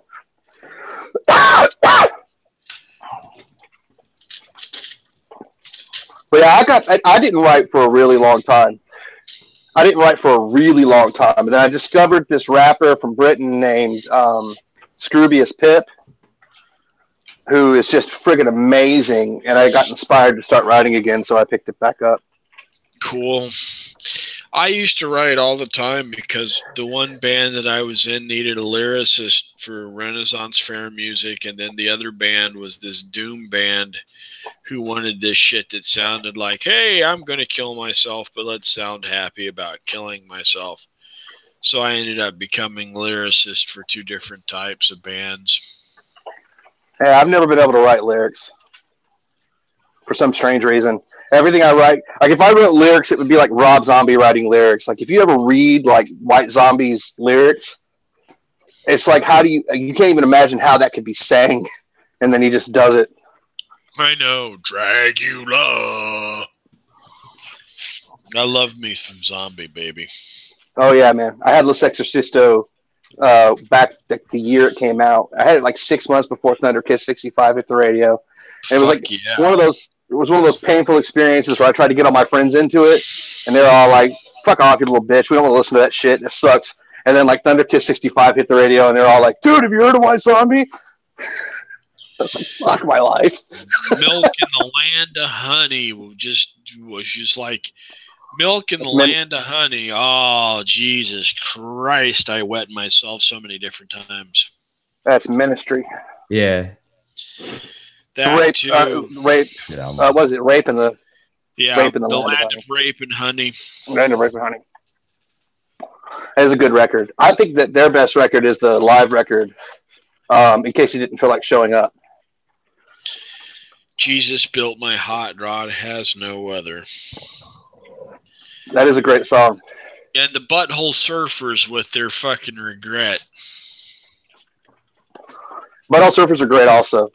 That's Gibby that sings Jesus Built My Hot Rod. I know. Isn't it awesome? Yeah. Is that's that one that's like a ding a dong ding a ding a dong ding dong ding dong ding dong ding a ding a ding a dong ding a dong dong ba da ba da ba ding dong ding ding ding a ding dong dong ba dong. Yeah. It's a love affair between me and my hot rod. Yeah. I used to have the whole intro to that memorized. Doesn't he do like a little, like, he said something at the beginning about Jesus being a fucking mathematician or some weird shit. Like, it's what is it? It's Jesus is an architect. Soon I discovered this rock thing is true. Jerry Lee Lewis was the devil. Yeah. Jesus was an architect previous to his career as a prophet. All of a sudden, I found myself in love with the world. So there was but one thing I could do was ding a ding dang, dang along.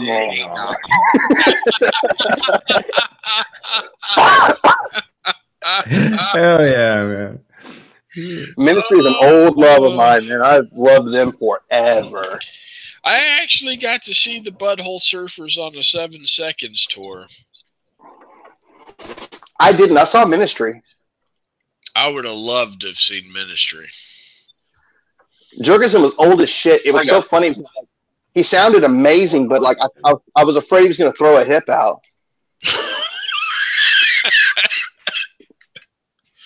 I used to before I became hardcore Jesus dude. I used to skate a lot. Me and my buddies would skate a lot to Agent Orange and fucking 7 Seconds and Minor Threat and Circle Jerks and Dead Kennedys, DRI. Dead Kennedys, DRI. Fetus of Fetus, USA. Yeah, I was like Fear with Lee Ving. I thought they were a really cool band. That's Flea's first. Yeah, Flea's first band was awesome. Black Flag was a fucking plank setter, man. Oh my God. I remember so much cool shit when I was a kid. I just wish to God I never became religious. Me too. It's funny. I remember going to see Rancid live, and like there's all these guys in there. They're all punked out, and I'm like one of the few guys in there. I'm like in khakis and a pink polo shirt. And, oh shit! That's the guy you got to watch out for. And I got in. Like me and this dude with freaking Liberty spikes got along so fucking well because like right into the show, I was out there skanking, and he just ran up and started skanking with me, and we had such a good time. It was so cool.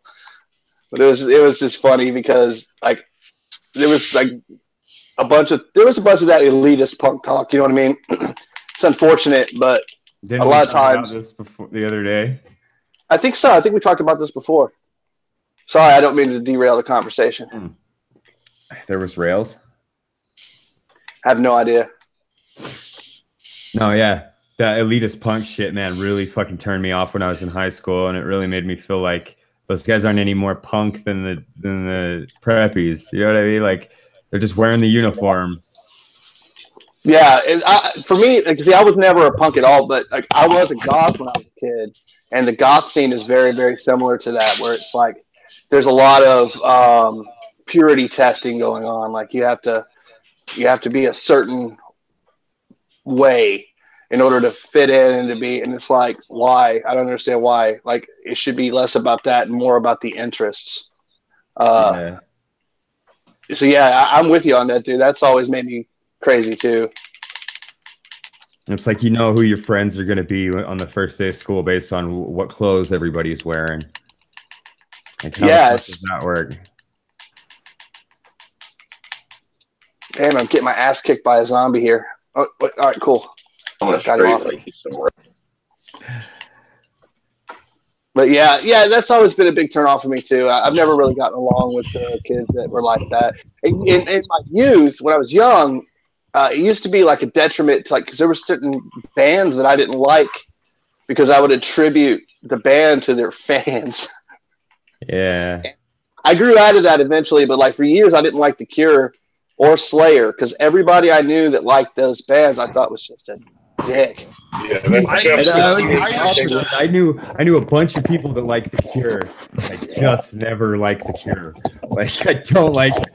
I used to play in a band called Haunting Souls in Dayton, Ohio, and I'm trying to find one of the videos that we had called So Cyanide, and it was one of our bigger hits, and we'd actually got I wouldn't say a little bit of popularity, but a sort of bit of popularity. And this was back in 87, 89.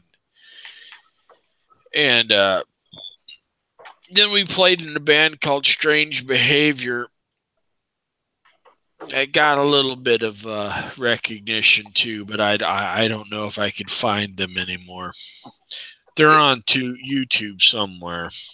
Yeah, I was in a band that we were on the radio, so that was my 15-second thing. That was pretty cool. It was like a local battle the bands one type thing. So they played, your thing on the radio or whatnot. That's really cool. Yeah, we used to play this place called the Building Lounge down on 3rd Street, and yeah, it was pretty awesome. The closest I ever got to being in a band, I played in the praise and worship bands in a couple of churches. Well, I got lucky to play in a praise and worship band in my church for a while. And then after I joined the military, I played in different military-esque bands. Then after the military, I played in the doom band My Shameful, and we released 1 or 2 records under My Shameful and toured quite a bit, which was nice. So, if anything, I can lay claim to professional musician, songwriter, as jacked as that sounds. That's weird. All of us are. You play the bass, right, Duke? I play bass and guitar. Stags, I play bass, guitar, ukulele. What, Mo? I was just saying. I was just saying what instruments we play. You're predominantly a guitar player, but you do fuck around with the bass, right? Yeah, I don't own a bass, but I want to get one super bad actually. Since I started trying to write a song like seriously, I really want to get a bass, and I want to get a ukulele and a banjo, and I've got a digital drum set here that I can't play. I would like to get a fiddle too. I've got a bass. I got 2 basses, acoustic guitar, electric guitar, and a ukulele. I have a baritone ukulele. I want a bass. Have you seen the U-bass? Have you ever seen a U-bass? Yeah, the U-bass. I played it. I hated it, but I'm not saying. Well, I just to me it was just I don't know. I might like it if I gave it a little bit more of a shot, but the strings on that thing are so thick. It's such a weird feel, and like it felt cool. Yeah, it's probably just because like I was predominantly a bass player first.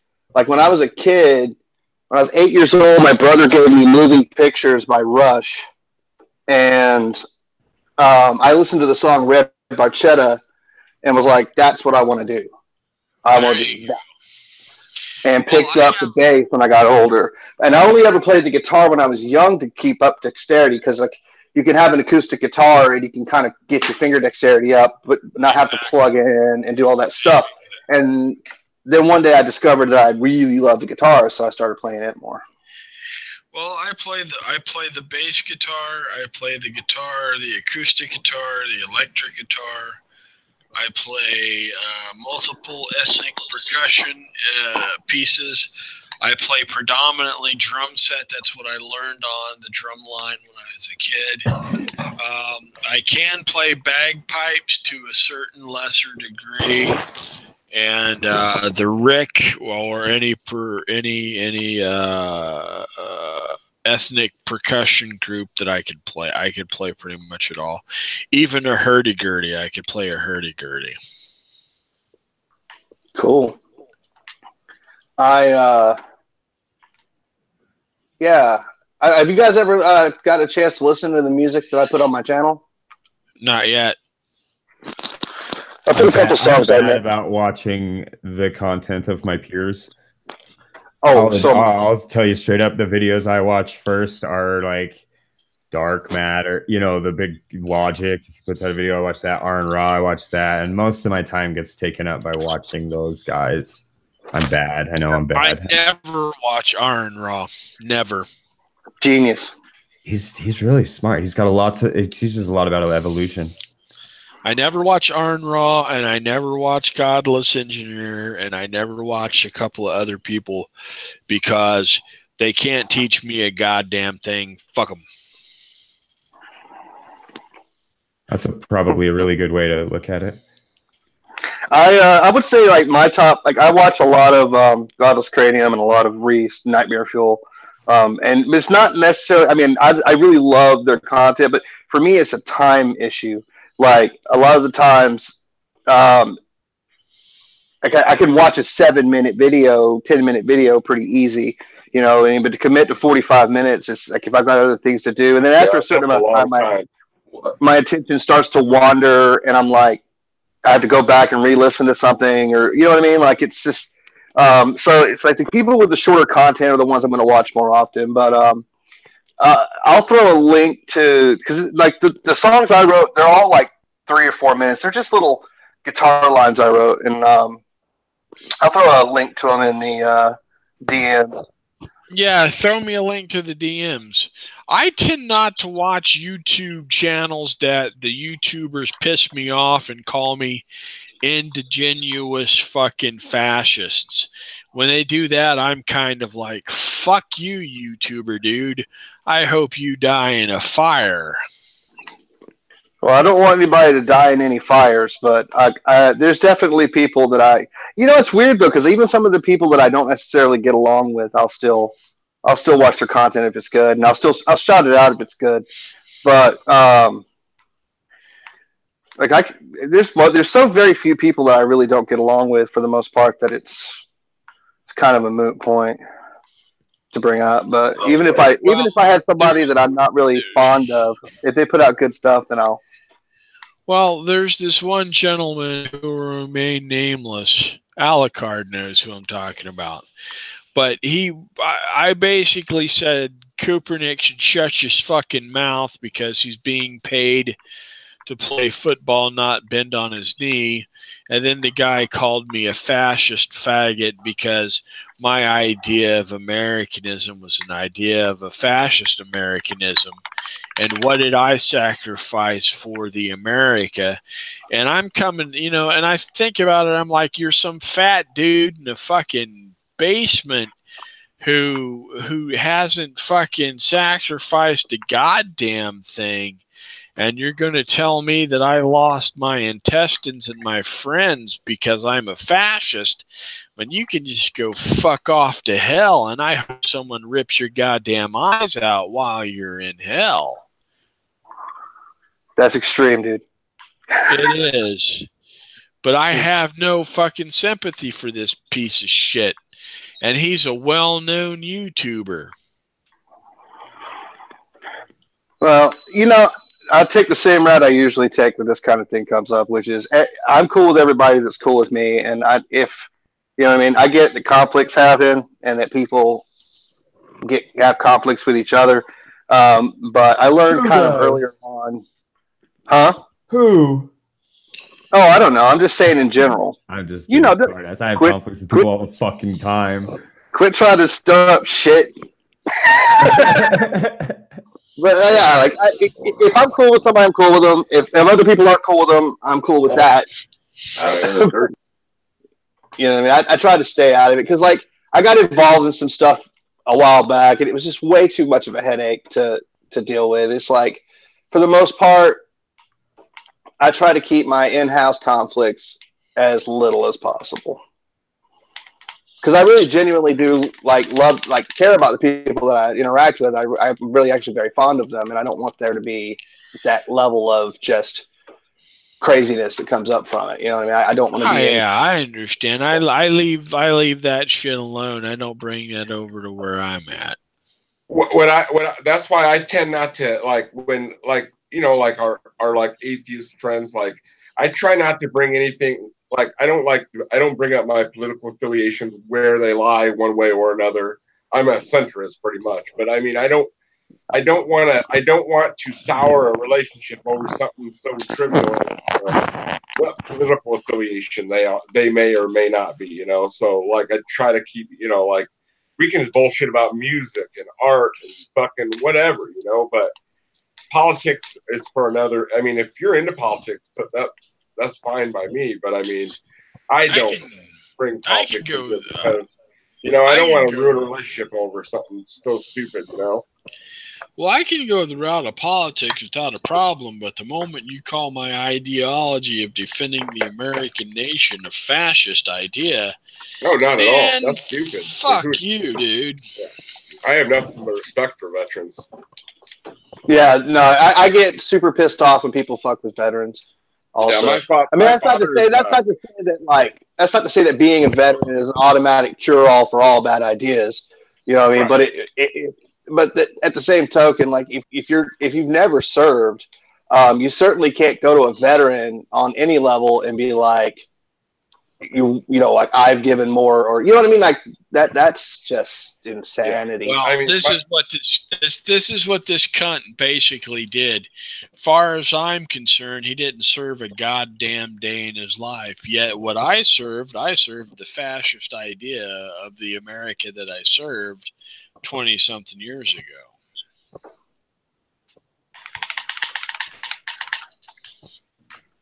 So yeah, that's crazy. You know what I do sometimes? I avoid bringing up my politics as well. I'll see something, and a lot of times what I'll do is I'll see something and I'll give myself some time. Is this something I really want to? Yeah, exactly. I'm by no means a Trump fan, a supporter, or by any way, shape, or means. But I do think that they bash him so often that how am I going to know when he does do something monumentally stupid for real? Am I going to even believe it then? Because it's been the boy that cried wolf so much, and that's on both sides of the fence. Like, you know, I can't trust any source because everybody's played the finger pointing game for so long now that what do I know is true anymore? I don't know nothing. Yeah, it's like people coming out talking about he shouldn't be president because he's misspelling words on Twitter. It's like, give me a fucking break. Stop clogging up the air with these bullshit complaints. Right. Yeah, I agree with that entirely. That's all I'm saying. Another reason I don't really get involved with politics a lot of times because I don't really keep up with it like I used to. Like, I kept up with politics really heavy for a long time, and I was a very, very angry man all the time. And it was just like, this is not worth my sanity. I keep up with what I need to know, and then if I see stuff, but I don't like follow it like I probably should. So like anything I bring, I guess it comes down to like I know what I believe and why I believe it politically, but I don't necessarily know everything that's going on in politics right now. But yeah, that whole like slamming because he misspelled a word on this or like anything the guy says at this point, it doesn't matter what it is. Like Trump could get on and be like puppies are cute, and they'd be like he's a cat hater. Like there's no. I'm laughing because it's so ridiculous but it would be absolutely that. That's exactly what would happen.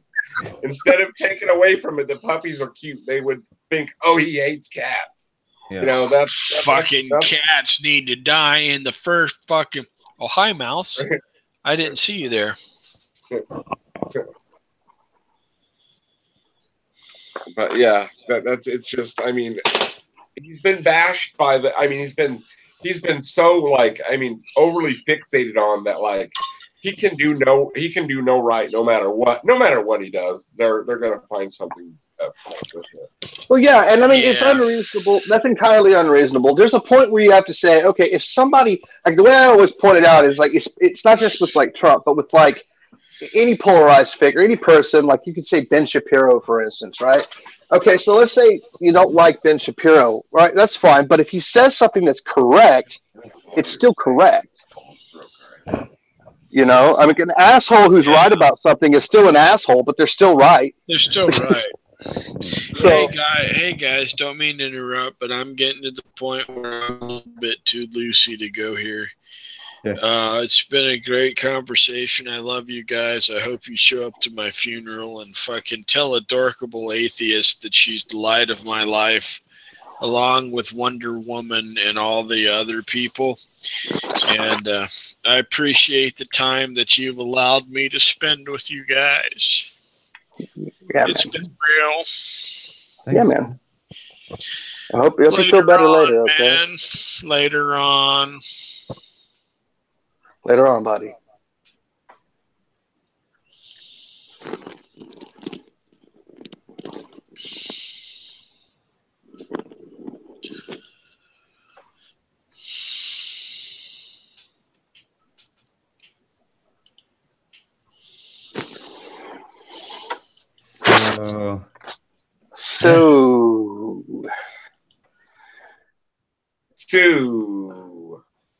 Well, guys, I probably should be hopping off here for now, but thank you all for coming on, and thanks everybody that's still watching. If you're still here, I appreciate you coming out. But you all have a lovely day. Bye-bye.